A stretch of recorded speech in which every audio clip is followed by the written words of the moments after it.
Welcome to the Care Right podcast, your go-to resource for all things elder care. Guiding us through this journey is Annalee Kruger, the founder of Care Right Incorporated, and she has been steadfastly supporting families across the United States. Each episode brings you expert insights, innovative strategies, and practical advice, ensuring that you're well equipped to provide the best possible care for your loved ones. Expect to gain valuable knowledge, learn from real-life stories, and get inspired to take action in your own caregiving journey.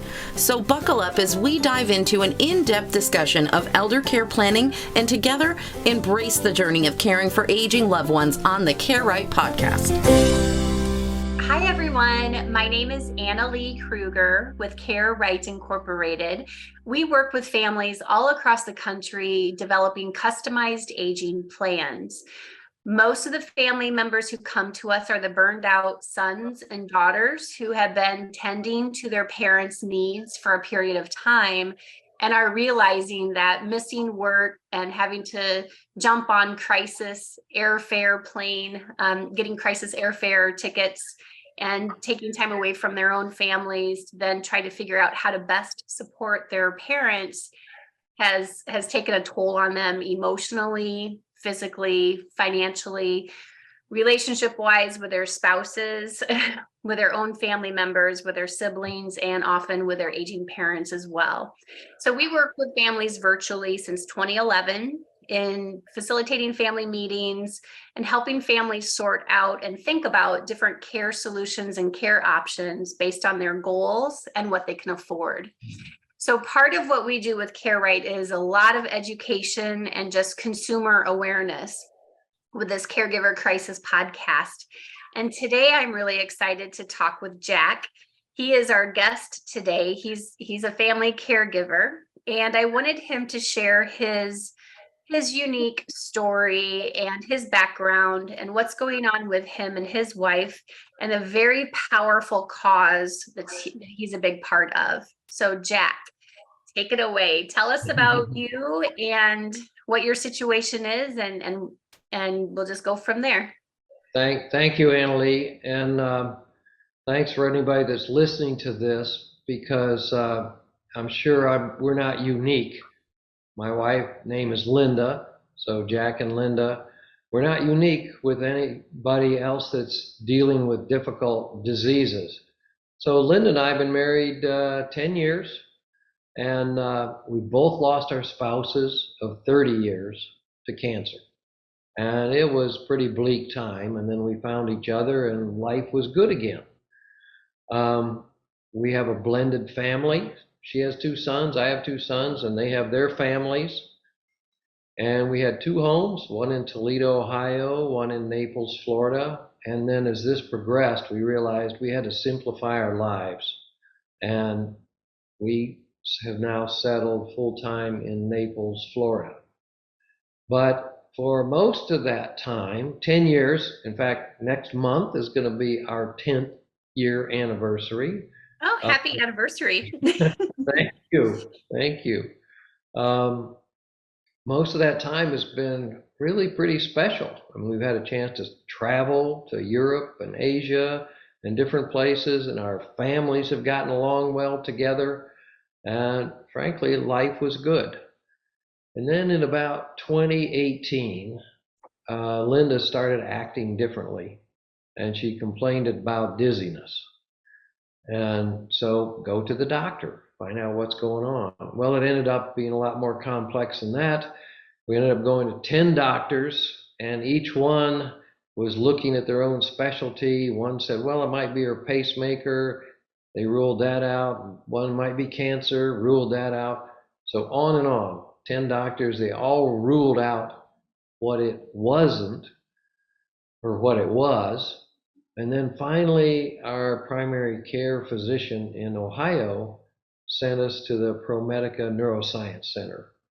And there the doctor spent an hour and a half with Linda and said, she has PSP. What the heck is PSP? No idea. And so we finally figured out, he told us, progressive supranuclear palsy. So we to our physician again, and he said, well, it's a clinical diagnosis. We need to get a second opinion. So we ended up going to Cleveland Clinic, same routine, and they confirmed PSP. So the first thing was, since we didn't know about it, I had to learn about it. And the more I learned about it, the worse it got, because it's a progressive disease. It affects walking, talking, swallowing, eyesight, and all of that.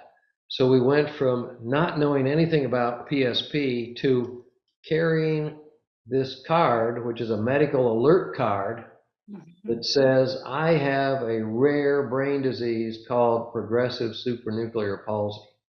And almost every hospital or doctor's office we go in and I show them this card, they've never treated someone with PSP. So that's just emotionally a very devastating place to be. I was naturally wanting to learn as much as I could about it. And I found an organization headquartered in New York called Cure PSP. And thank God for them. It's a small organization, but they are dedicated to the disease of PSP and other related diseases to that. So I then made two commitments. One, be the best caregiver I can be to Linda, and two, help find a cure. And the more I learned about it, the more devastating it was, because there are no known causes of it. It's not like it's genetic or anything like that. It just happens. And there's no known cure for it. So it's in a very tough position to be in. And I did get involved, and I raised my hand to be on the board of Cure PSP, because that was part of my commitment, because I wanted to help other people across the country, and it's actually across the world, that have this disease. So one of the toughest decisions that we faced was, do we stay in our house, or do we go to a continuing care retirement community that takes care of you from where you are till the end? And our lawyer, we were working on our estate plans, and our lawyer said, well, you need to talk to Annalee Kruger. That's what she does. Care Right Incorporated helps people in these tough situations figure out the best aging plan for themselves and for their situation.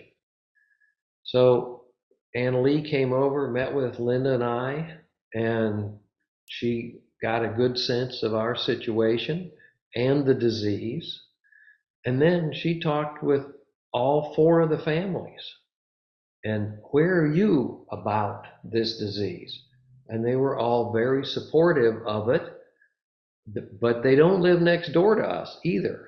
You know, one's in Michigan, one's in Las Vegas, one's in Colorado, one's in Chicago. So it's not like they're popping in all the time.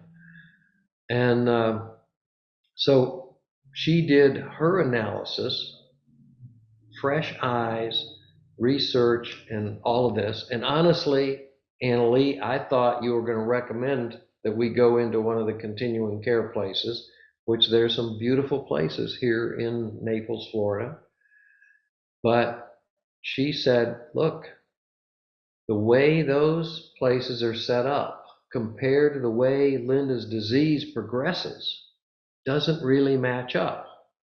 And to give you an example, when Linda is walking, she needs someone to help her walk. And I am literally her human walker. She locks onto my arms, I lock onto her arms, I back up, and she walks along. Her food is all pureed so that she can swallow it, because swallowing is a big issue. She can't push a button if she's in an assisted living place and have somebody come and help her go to the bath. So it's one-on-one care. So two things happen. One is we kind of felt like maybe that's the way we ought to do, but with Anna Lee's experience, it really validated this is a good approach for us to go forward with. And that gave us confidence then to do what we needed to do. And she said, okay, here's some things you need to do. Number one, if you're going to stay in your home, you need to have an occupational therapist go through your house, tell you where the grab bars need to go, what kind of flooring you need, this kind of thing, so that everything is in a safe environment, which she did, and we did, and we made modifications to the house. And frankly, they're not, super elaborate modifications, but they're what are needed for a safe place. And then the second one is you need to have time for yourself as a caregiver. So you need to get allied with a professional caregiving organization. So we now have caregivers that come into our home some days a week, and that gives me time to go play golf. And that's my therapy. Linda's doing her physical therapy. That's my therapy, which keeps me grounded and energized. And one thing I'd be remiss to say is I was going through let's say, the shock of the disease. Linda was strong through the whole process. She said, it is what it is. And she doesn't complain. She does her physical therapy, which is the only way that slows down the progression. She just keeps going on. And you're a trooper. And that gives me strength. Mm-hmm. So, I mean, it's just amazing the way she is and how strong she is. And that's a blessing for both of us. And it's amazing her strength. Yeah, well, you both are very incredible people, but it's always a delight to work with families who are like yours.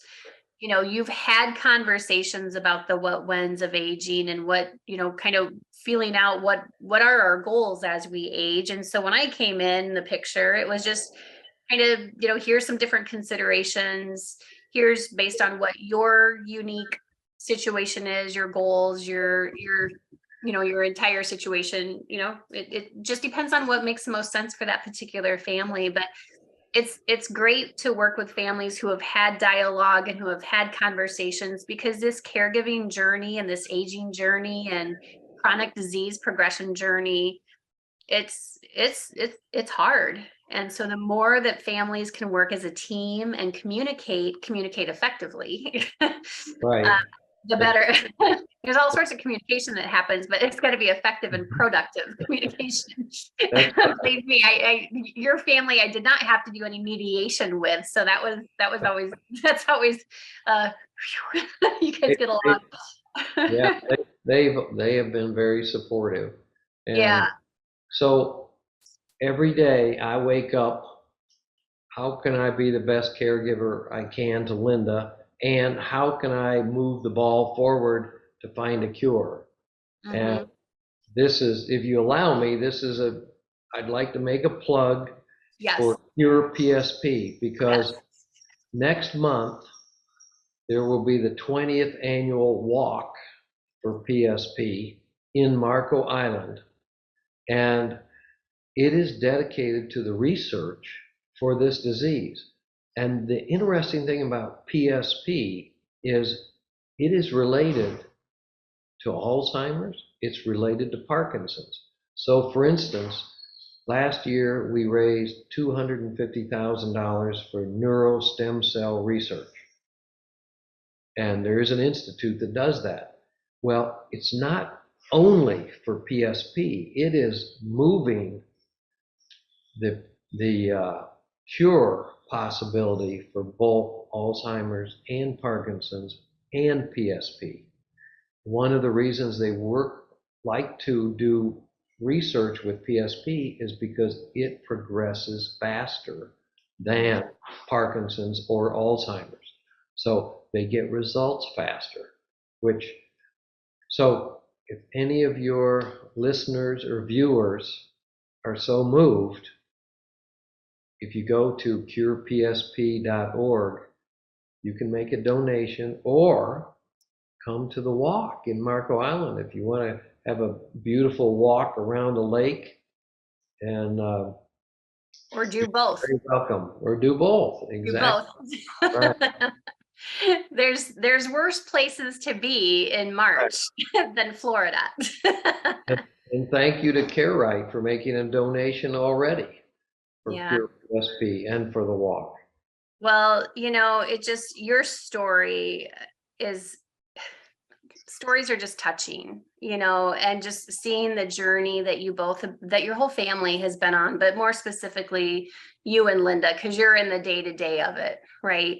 But the story and the love that you two share, it's like you're still newlyweds, and it's just, I know when I've left your home before, I've been choked up because the love that you have for one another is just so unbelievably present. It's so obvious. And the fact that you've taken on this disease and working so diligently at trying to find cures and spread awareness.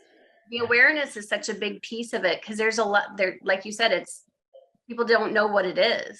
Right. And so for you to just roll up your sleeves and get involved in Cure PSP, it's Cure PSP for those that might not have caught it the first couple of times. But yeah, hop on the website and, come down to Marco Island, down to Florida, join in the Cure PSP fight, if you will, or crusade. There's lives that are counting on this. So thank you, Annalee. You're choking me up now.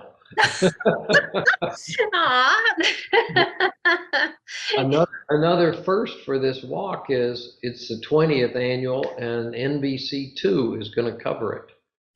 Oh, nice. So we're really excited about that. Yeah, that's amazing. That's good, and that's what it takes is education and publicity like that. Correct. That's right. To draw attention to that. So that's great. Is there anything else that would be helpful for listeners or viewers to know about PSP, or anything else that you'd like to share?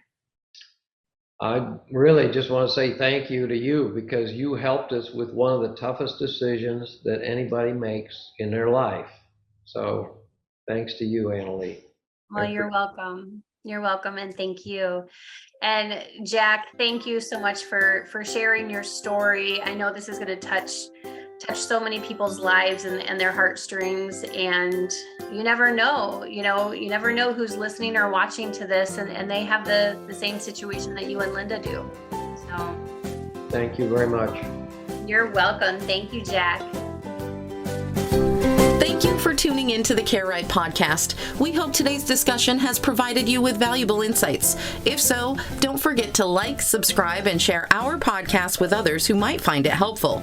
Remember, CareRight is more than just a podcast. It's a community dedicated to supporting family caregivers with comprehensive care planning, crisis management, and resources for every stage of aging.